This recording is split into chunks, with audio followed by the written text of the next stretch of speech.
Did you know that women's bodies change every 7 years?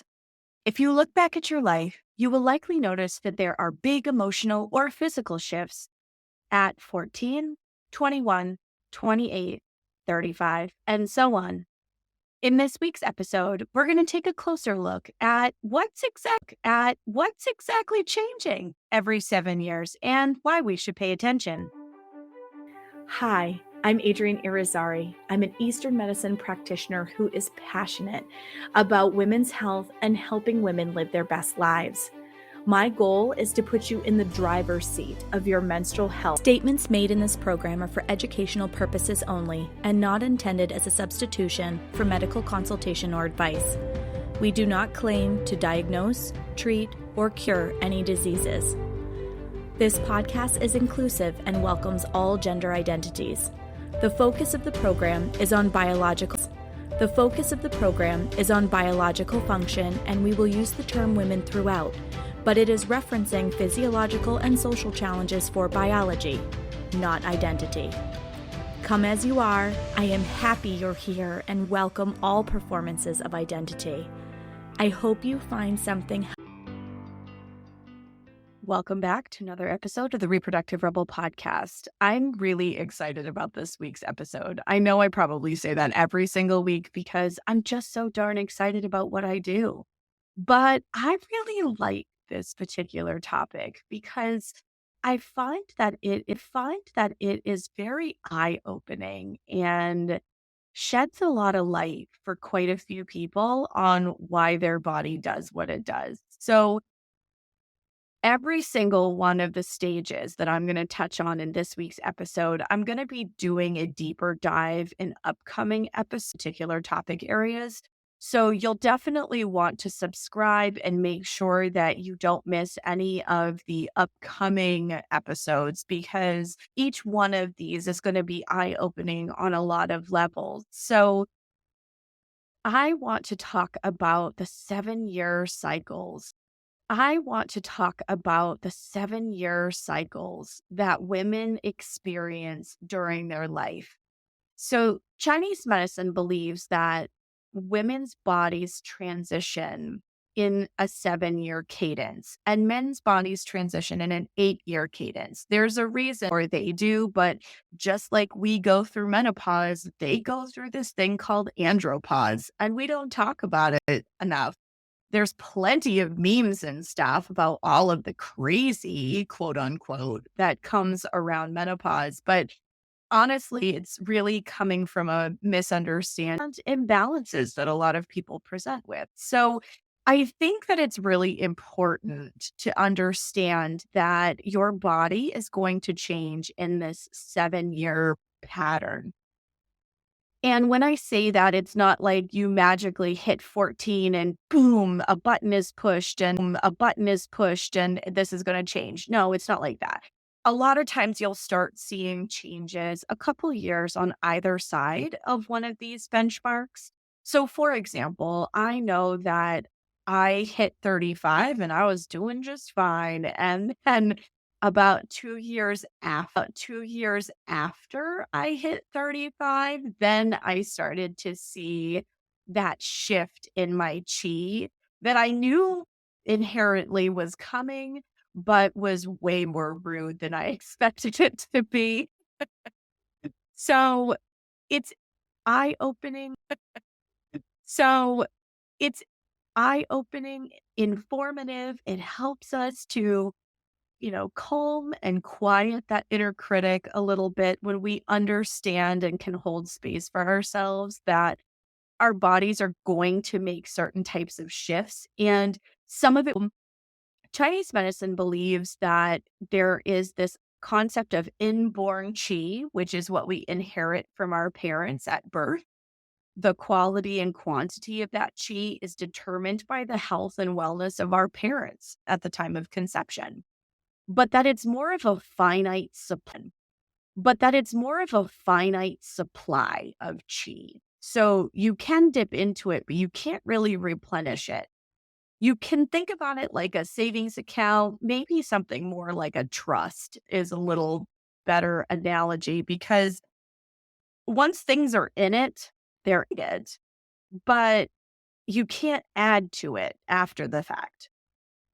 Acquired chi is the aspect of our vitality that we can influence. So we get chi from our food. We get it from our environment, like sunshine.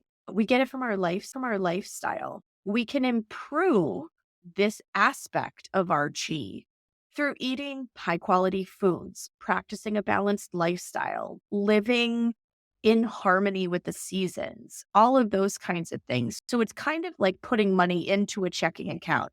You can spend from it, you can influence. So keep that in mind as we start talking about some of these transitions because, what you inherited, you don't have any control over, but there's quite a lot that you can do with diet, the quality of what you're eating, your lifestyle. Are you running around all the time like your hair's on fire? Or are you giving yourself time to rest, down regulate, change of scenery, whatever it is to help your body to calm down and relax?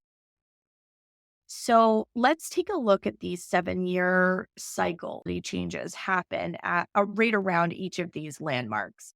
So the first 7-year transition is, when you're in your childhood. And a lot of times, like if you're a parent and you're a parent of a young girl, you'll see that their faces change from like that baby, like a young woman, like a little girl, right around 7. I remember when my daughter hit that point and I was like, ooh, you're looking very old these days. And it's because all that baby softness had started to come out of her face and she was starting to look a little bit more like a young lady, starting to look a little bit more like a young lady, so the ones that we're going to focus on for the purposes of this conversation. And like I said, we're going to have some episodes that are going to come after this that are going to focus on each of these cycles in a more detailed 7 times 2. So the second time you've come through that 7-year cycle, you are at 14 years of age. 14 years of age is where Chinese medicine believes what they call the dew of heaven arrives, meaning that the menses begins, also known as menarche or menarche.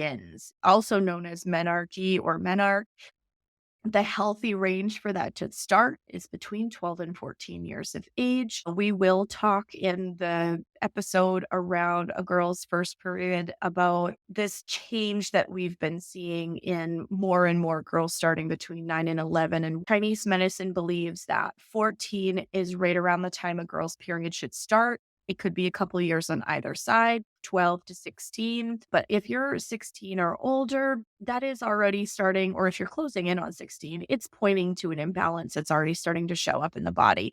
Just like if the body starts the period, before 12, for example, it's pointing to an imbalance that's already starting to present itself in the body. So 12 to 14 is a healthy range for the body to start the period. And then that next 7-year transition brings us to 20. This is where Chinese medicine believes that you have reached the age of full sexual maturity and full physical maturity.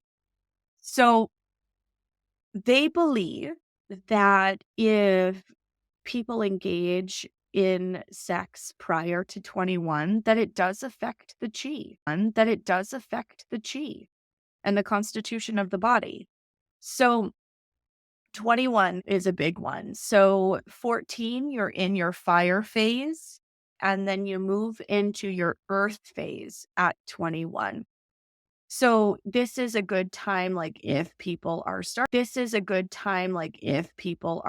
to think about babies, your body has reached full maturity, fertility is in a healthier place to have a very healthy baby and a healthy pregnancy and all of these kinds of things.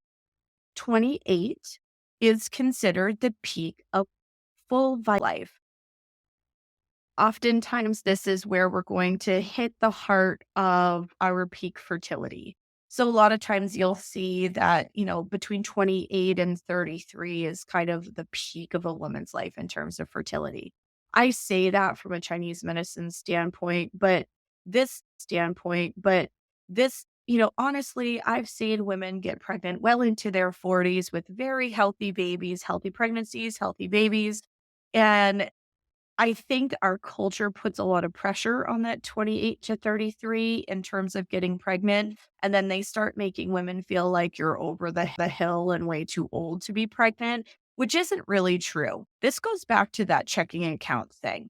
So if you're putting good stuff in your system, you are being mindful about your movement and how you're caring for yourself and the quality of what you're eating, and there's lots of things that you can eat that will affect your egg quality, because I know that's something that comes up as people get older and they wanted to start their professional lives and have a career and create some stability in their life before they have babies, and then are now coming to the table to have the parties. And oftentimes I see, fertility in this age range as kind of this panic state of, oh God, my clock is running out.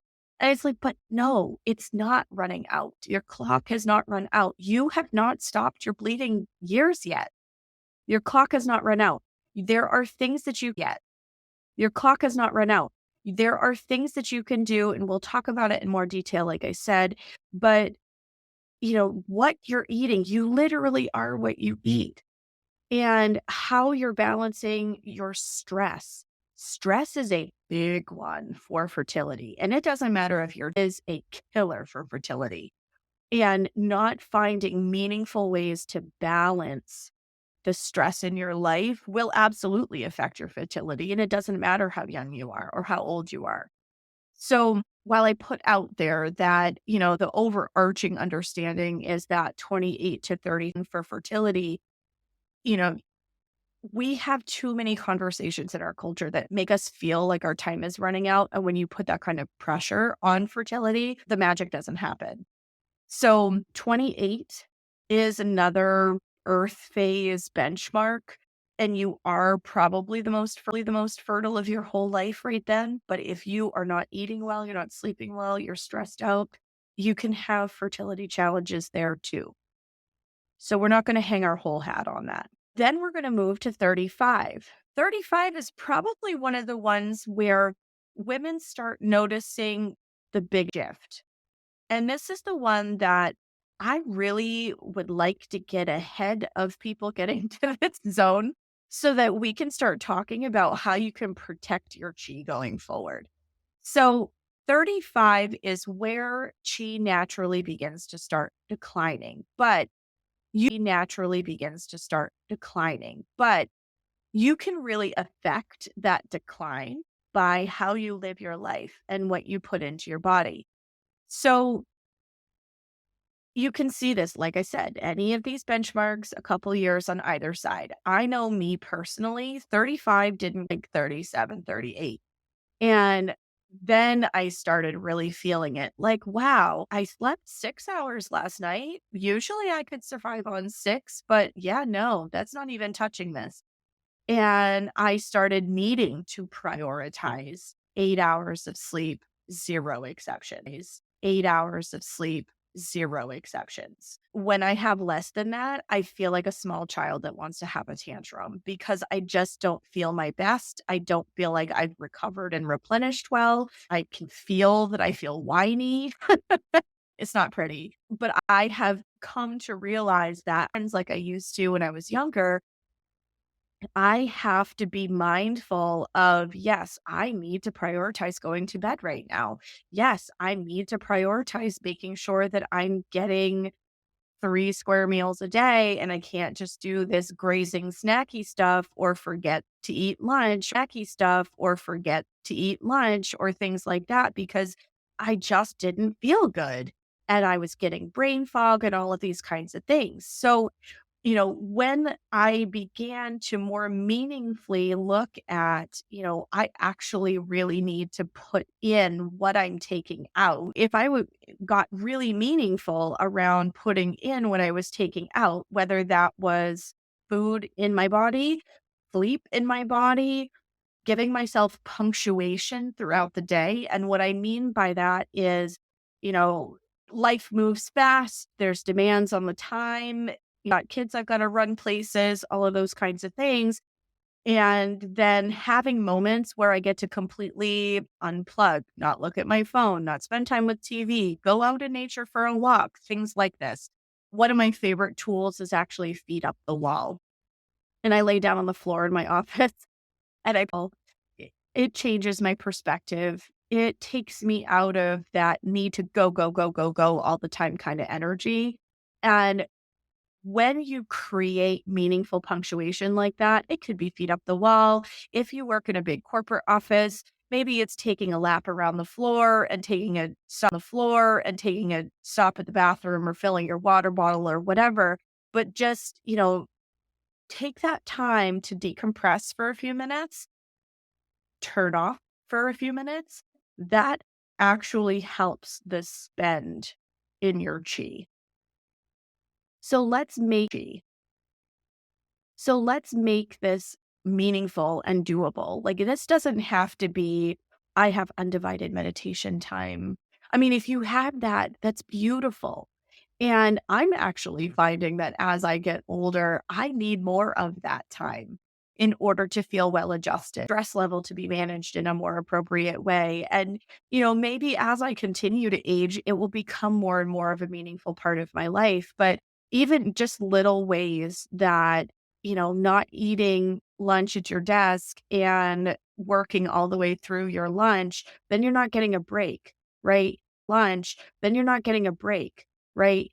You might have been able to maintain that when you were younger, but once you hit 35, and that natural chi decline starts to take place, those types of habits, you're going to burn through what you have for resources faster. And even if you're putting good stuff in, you might get out of that account faster than you're putting things in. And that isn't a healthy balance either. So 35 is really one of the most pronounced shifts that a lot of women start to notice. It starts becoming really apparent that, oh, there's something going on in here. 42 is the next one. 42 is where our yin begins to decline. Some women start noticing this closer to 40. Some notice it, 44 into their mid 40s. But yin begins to decline, meaning that unless you're proactive about more than just water, things like bone broth with collagen is one of the best things that you can do for hydrating your system, because not only are you getting amino acid chains in there, and I know all of my meat freers are cringing right now, but hear me out. You're getting amino acid chains that you need to be out. You're getting amino acid chains that you need to build blood and other substances in your body, but it signals the body when you're drinking water to hold the water that you're putting in. So you don't have to come in with the 64-ounce jug that you drink 3 times a day. When I see people that are in that yin decline, yeah, I'm drinking tons of water. And I'm like, but you're still feeling thirsty. You're going to the bathroom all the time. So it's going straight through you. It's not serving you in the way that you need it to. So how we spend our chi, how we manage our diet really does start to in early 40s. So our yin begins to decline around 42. This does not mean you're going through menopause. This means that you are in the early stages of perhaps your perimenopausal journey, but you're not there yet. Okay. A lot of people think when this change starts to begin to happen, like I have to be headed towards menopause. It's a process.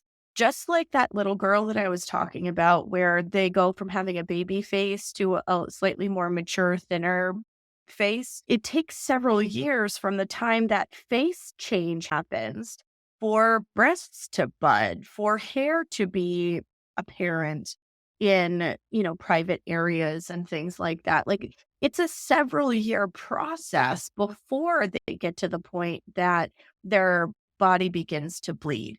It's the same thing here. You start to see signs of it, but it's a several year process as your sea of blood begins to dry up as you're headed towards menopause.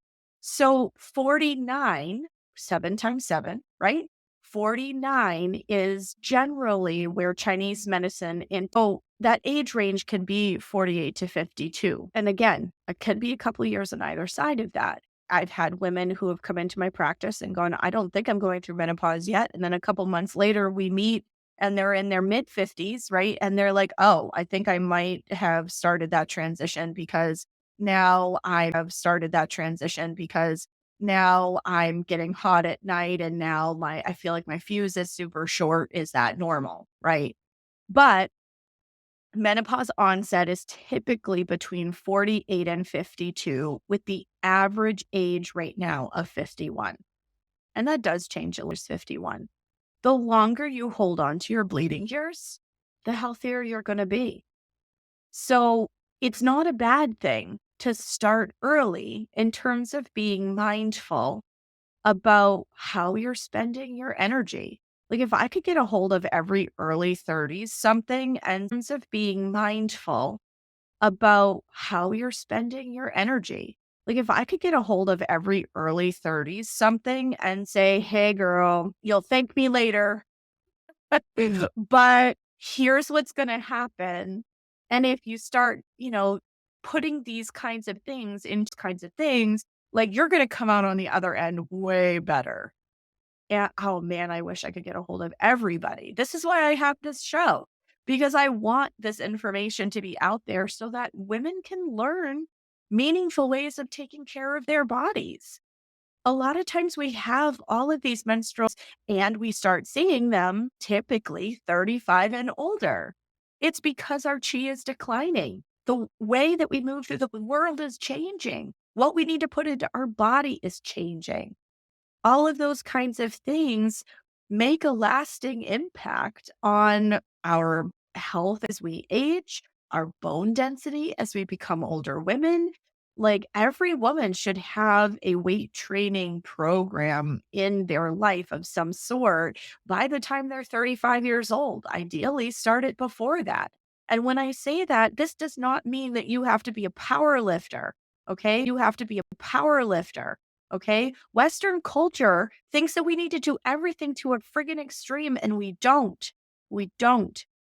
This could be 2 to 3 pound weights while you're doing your bar class. Like it doesn't have to be crazy, but your body needs that muscle tone, health, and your bone integrity.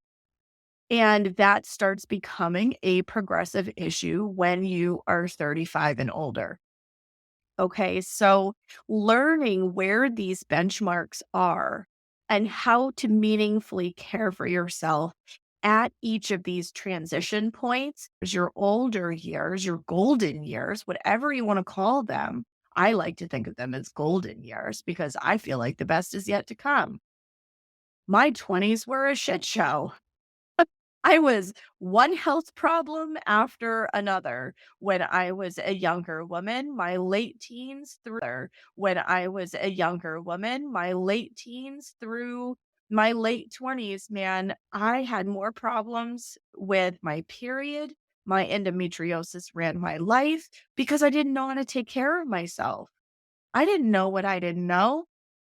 I would have made different choices around birth control. I would have made different choices around partners. I would have made different choices around a whole bunch of things if I had known then what I know now. And so this is why I'm so passionate about this show reaching as many people as possible, because you don't have to have buyer's remorse where you sit at 42 and go, well, shit, I wish I had known this way back then because I would have made a whole bunch of different choices. I hear that every day in my practice. Man, Adrienne, I've learned more with you in an hour than I've learned. I wish I could go back and tell my 15-year-old self, fill in the blank, right? I had a couple that was in this week. She said the same thing. She's like, oh, she says, I wish I had known at my daughter's age what you're telling me now, because my whole life would have been different.